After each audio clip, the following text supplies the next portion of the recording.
Jovan Buha! Buha! Yo, yo!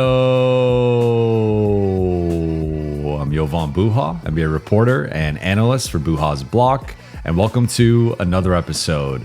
On today's show, we're going to be talking Quentin Grimes with Tony Jones of The Athletic. My former colleague covers the Jazz and the Sixers. We're going to be talking Quentin Grimes' fit with the Lakers, playing off of Luka and Austin, his defensive capabilities, and much more.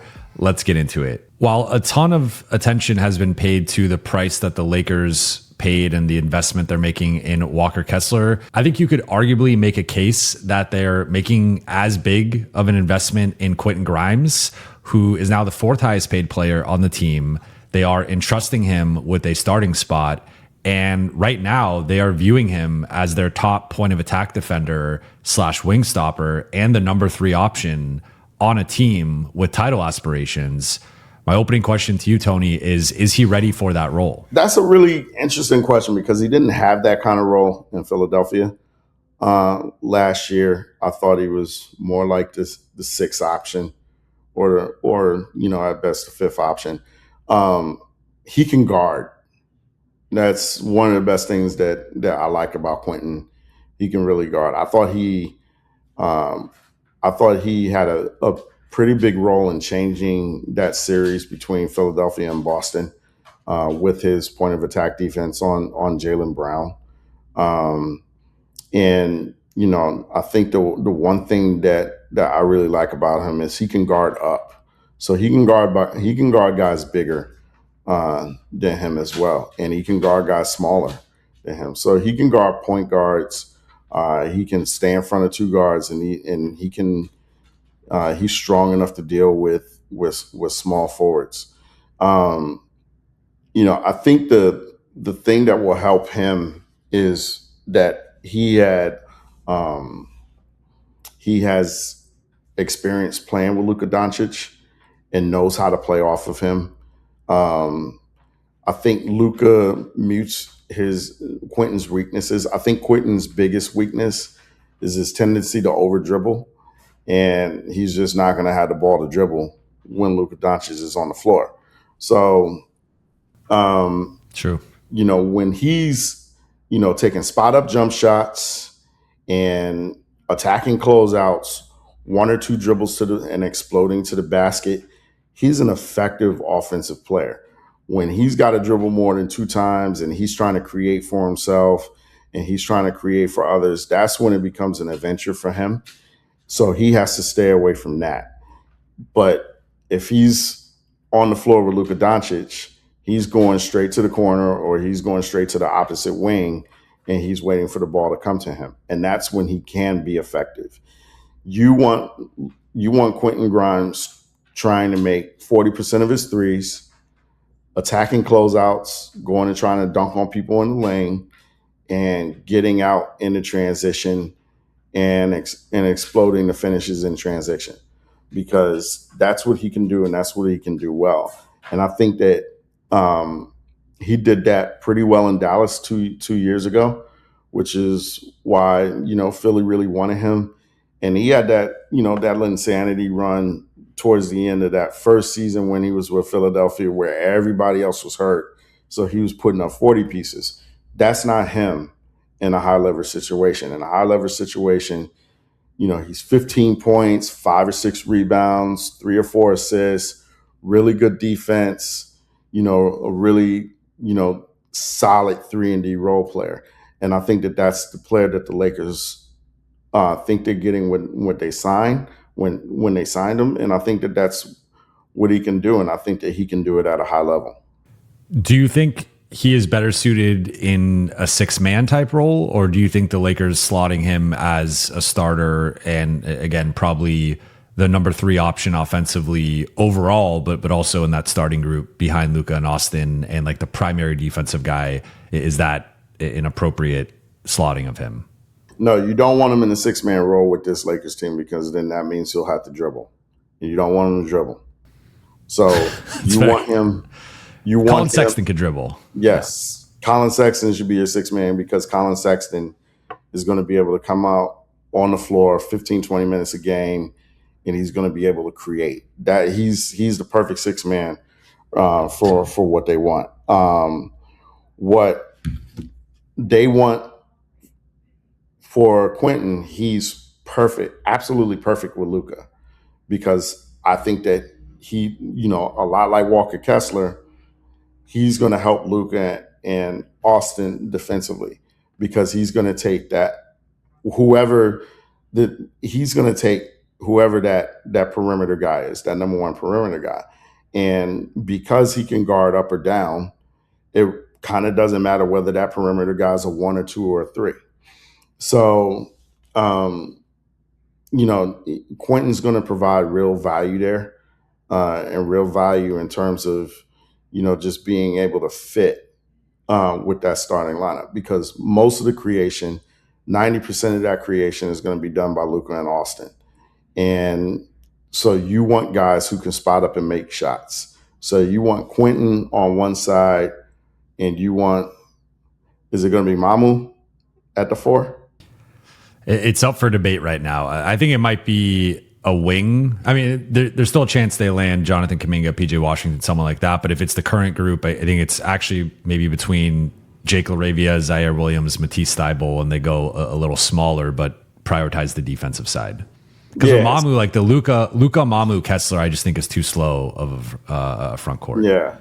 Well, if they somehow get PJ Washington, and I don't know how they do it, but if they somehow get PJ Washington, then the ceiling of this group goes way up, in my opinion, because PJ's probably the perfect power forward to play with Luka, and and Quentin's a pretty good small forward to play with Luka as well. But be all as it may, Quentin's a really good fit for Luka and Austin, because I think that he helps mask some of the flaws. So if you get 1 point of attack defender, plus you got Walker Kessler back there, I think that's gonna really help. I think it'll help if the next person on the other side can also shoot, but I can definitely see where they're coming from. They need somebody who can defend as well. Yeah, I think you need a couple perimeter defenders out there. And that's why I like PJ Washington, because he can do both. Same.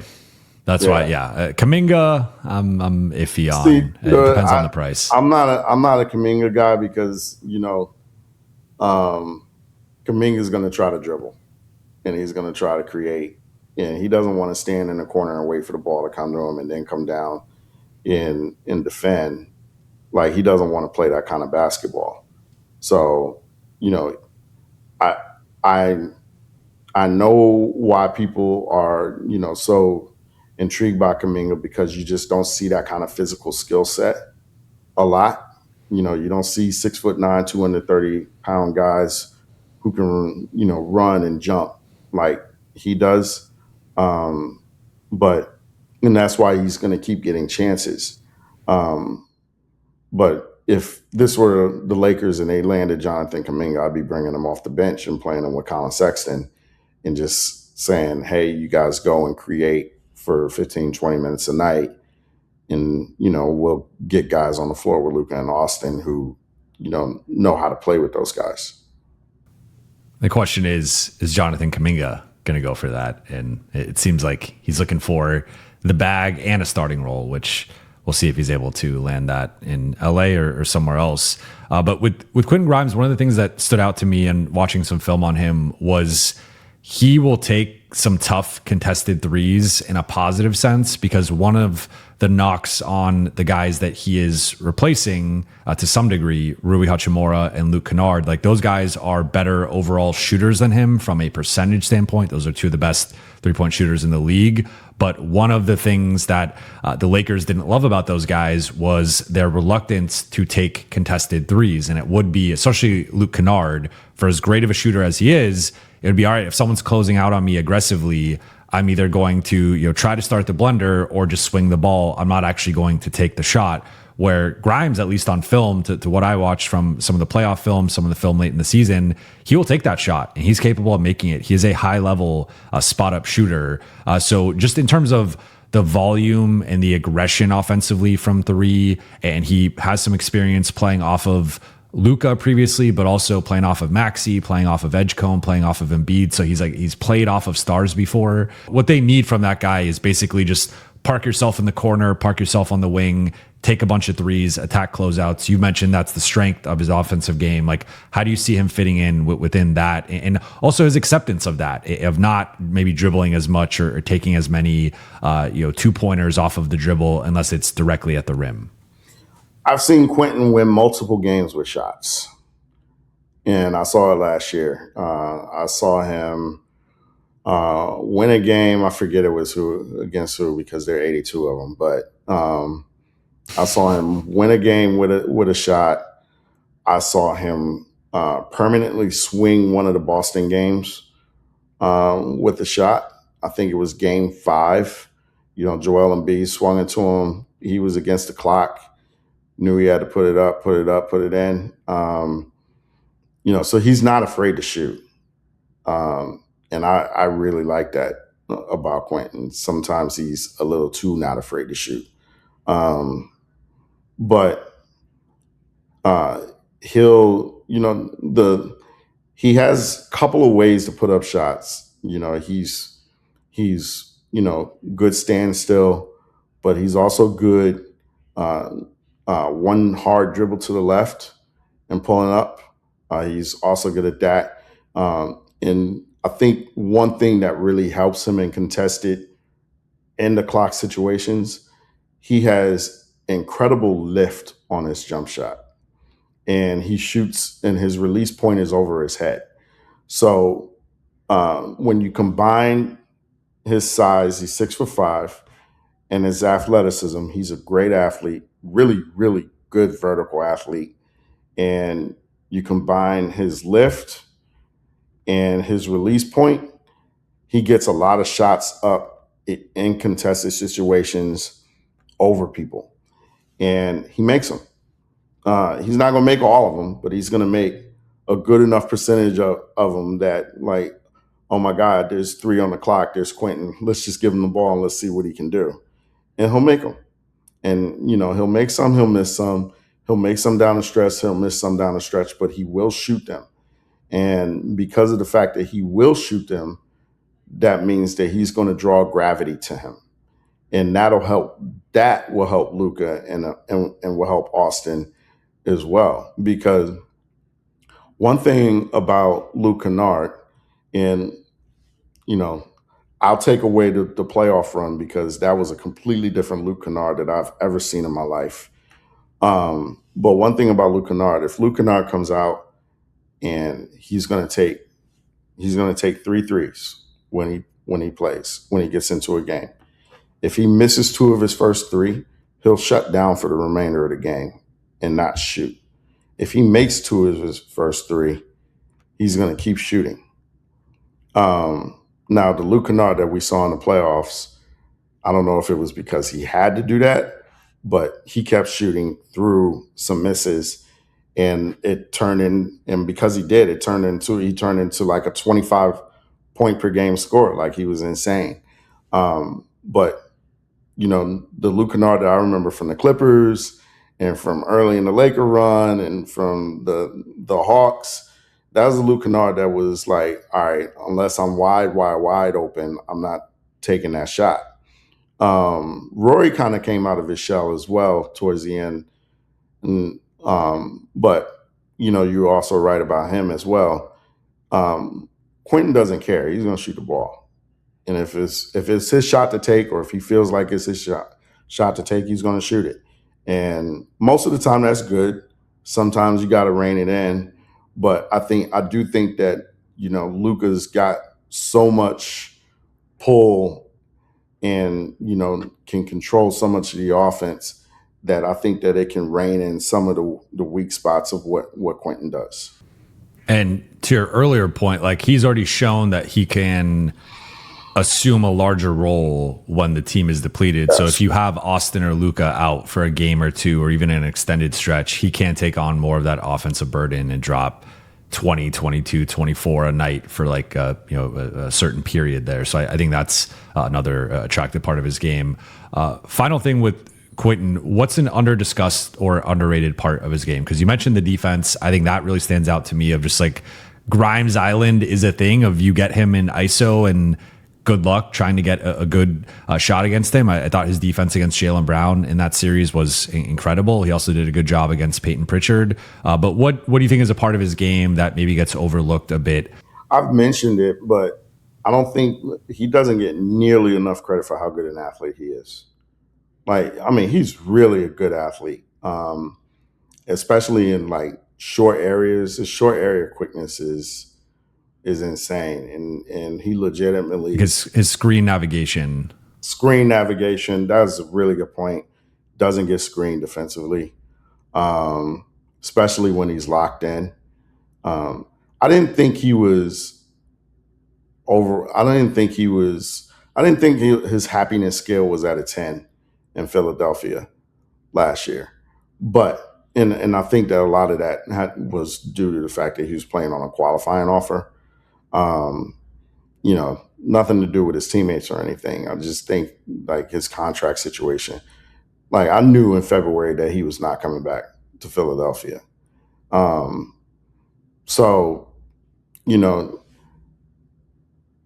didn't think that we saw a completely locked in Quentin defensively until the playoffs. And I thought he was incredible defensively in the playoffs.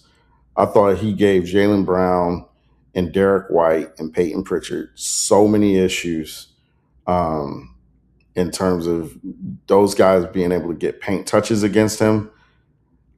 He and Paul George were so incredible defensively, and I throw Kelly Oubre into that as well. They played themselves to exhaustion to the point where those three kind of really had nothing left for the Knicks, which is one of the reasons why they got their teeth kicked in that series. But Quentin is in terms of short bursts, he'll dunk on you in traffic. He plays above the rim, he doesn't really look like it because he's a quiet and unassuming guy. And then when he gets out there, he kind of surprises you with some of the things that he can do. So, overall, I think it's a really good pickup for the Lakers. I think that, in terms of what they need, in terms of being able to be somebody who can defend on the perimeter and keep people in front of them, I think the Lakers needed a lot of that, especially losing Marcus Smart. So, I think Quentin is going to be able to provide a lot of that. Tony, you are the man. I appreciate you. I appreciate your time. No one has the insight into the Lakers' new additions quite like you. So you got a busy season ahead covering the Sixers. A lot of newsers. I've been there. A lot of newsers coming up. But appreciate you, man. It was great to see you. And outside of The Athletic and your X account, anything you want to plug before we get out of here? Nah, man. It's just, I'm on IG, T Jones at The Athletic. But it was great to get on here and chop it up with you, man. Thank you so much for having me. Appreciate you, and appreciate you all for watching and listening. For those watching on YouTube, please be sure to hit that subscribe button, turn on channel notifications, and like and comment on this video. For those listening on Apple Podcasts, Spotify, or your podcast platform of choice, please be sure to follow, download, and leave a 5-star review. I'll be back soon. I'll talk to you then.